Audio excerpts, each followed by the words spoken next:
В селе Яны-Бурульча Карасу-Базарского района проживает более 500 крымско-татарских семей.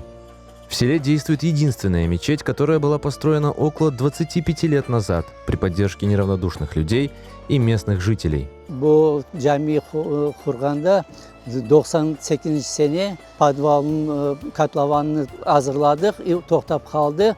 Son Mayıs'ta 99 sene başladı kuruş. Fundamenti koyduk, güz gece duvarlarını koterdik.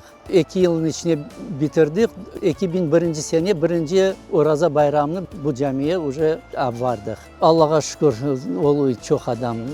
Bayramda даже sığmayıq залға. Мечеть села – большая гордость и ценность для местных жителей. Своими силами они выполняют в ней необходимые ремонтные работы.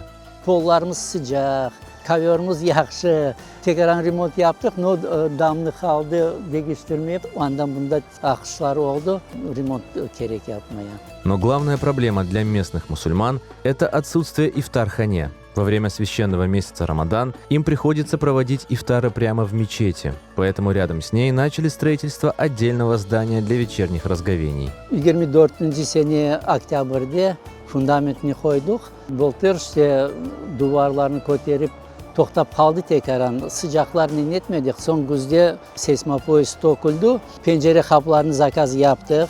Paramız ona yetti. No kırşanenin işte içte yapılmasıdan bayağı gerek. Davet etemiz cemaatımızga, din kardeşlerimizga, çaresi olanlarga kol tutsalar, azıcık yardım etseler, bizim bu başlagan işimizin sonuna çıksak edik. Bir yılga olmayacak, endi kısmet olsa gelecekki. Endi bol kadınlar da, erkekler de, ballar, çağalar. Şimdi öyle zaman geldi, çok din tarafka aylanalar